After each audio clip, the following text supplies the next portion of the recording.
Hello, everybody. Scott Golden here with the WCW Saturday Night Review Series and as I drop my microphone, and the Pro Wrestling Logic YouTube series in general. We've got over 1,200 audios available for your listening pleasure. This is the WCW Saturday Night Review for March 20th, 1993. Rick Rude starts off. Rude, of course, barely gets his robe off and goes after the enhancement talent.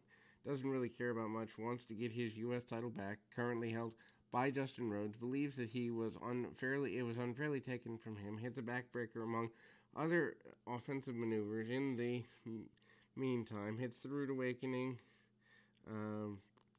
as obviously the finish, but takes the man down with chin locks, and then the Rude Awakening pretty quickly there. We go to the announcers. Announcers obviously are Tony Schiavone and Jesse Ventura. We then see a mini Ric Flair promo. He talks about things being a flair for the gold, talks about wanting to be a champion sooner rather than later. We then go to an enhancement talent match with the Blues Brothers, who I don't remember lasting too terribly long. Jacob and Eli Blue, I think, are there. They might even be the Harris twins. Scott, I believe Scott Harris and Mike Thor are the enhancement talents here. Nothing really to write home about. Modified, sort of, body slam slash choke slam by one of the Harris twins. They are twins, difficult to tell apart. Very shaggy looking, muscular individuals, guys that I mentioned in the last audio. Not necessarily sure how they managed to stay around for as long as they did at the national level. Political, no doubt. Backbreakers and forward slam by one of the Harris twins, big clotheslines, double tackles, and the like, going right after the enhancement talent rather unmercilessly. Goes on for about 5 minutes in the match itself. Not exactly worth taking a look at as a match, because obviously it's very one-sided, and also, honestly, they never do a heck of a lot in WCW as it was. Barry Windham out there as the NWA champion. He won that championship at Super Bowl in February from the Great Muta. That match is really not all that challenging. Enhancement match here. Ric Flair has set his sights and designs on that championship, a championship he claimed he never lost, and technically he never did. Took it to WWF with him, and it was purchased out. By 1993, WCW back with the NWA a little bit. Doesn't last too much longer. I think they're done by late 93, early 94, in that vein. Windham manages a couple of punches, kicks, and a lariat, cinches up on the arm. Nothing interesting to write home about in the match. Short comeback by the enhancement talent here. Gets a couple of whips into the corner, but nothing to write home about. Windham eventually manages to get the victory with a couple of hard shots, and eventually the jumping DDT gets him the victory. He basically says that he wants to get his hands on Dustin Rhodes, but also wants to continue to be the best NWA champion possible. Not worried about or concerned about Ric Flair. Dustin Rhodes out next with the U.S. title, says that he will take care of Rick Rude. They eventually go into a Iron Man style match. Rude and Rhodes are feuding partners for the next several months here. Tex Slazenger, Shanghai Pierce out next in an enhancement talent match, I believe. And not much to write home about there. They pretty well go at it, doing the Texas gimmick. Punch kick, couple of clotheslines, couple of body slams along the way. Very one-sided, as one would expect. The enhancement talent maybe gets a couple of drop kicks off at most, nothing major. Sidewalk slam by Shanghai Pierce gets the victory gets a near victory for the team. Team continues and uses the bull rope slash cowbell kind of Texas gimmick to get things going. Wearing him out with the chin locks and other submission style maneuvers for the time, which probably would not get over now, but they're not meant to. 25 years later, wrestling has changed, and I would even contend not for the better. In any event, vertical suplex, snaps him over, doesn't get all he wants, but does get enough with it. Does Shanghai Pierce and Tex Slazenger. Slazenger comes in, hits a big boot. Of course, both of these two men go on to get the opportunity to be the Godwins at a later point.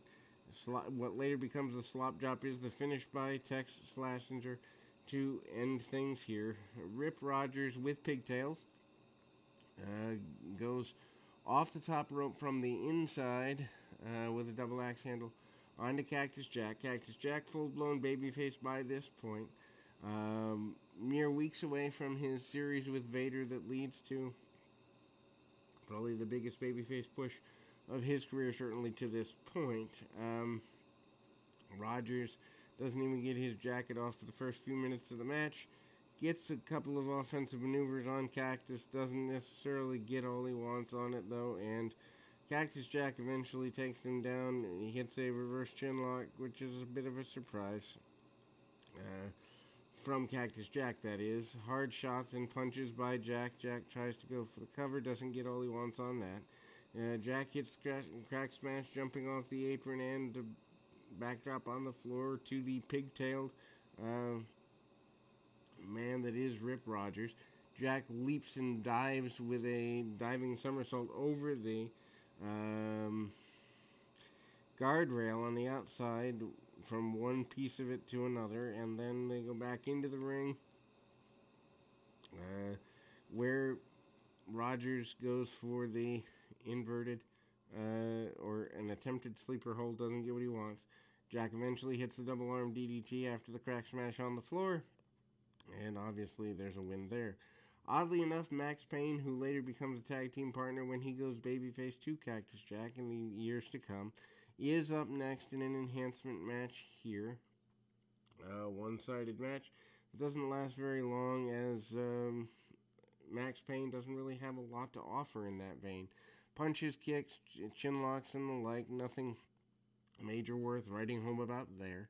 Hard shots by Payne, and then takes him down with the armbar into the painkiller submission by Payne, and he gets the victory. He mentions wanting to go at it, or hints at wanting to go at it with Johnny B. Bad.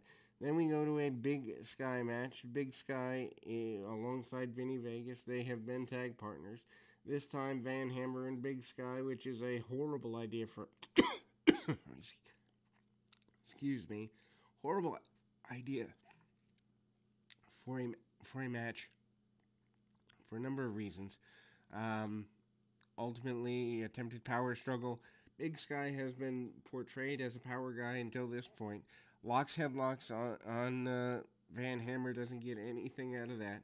Van Hammer tries really basic stuff like arm locks, arm bars, and the like. Doesn't necessarily get much there.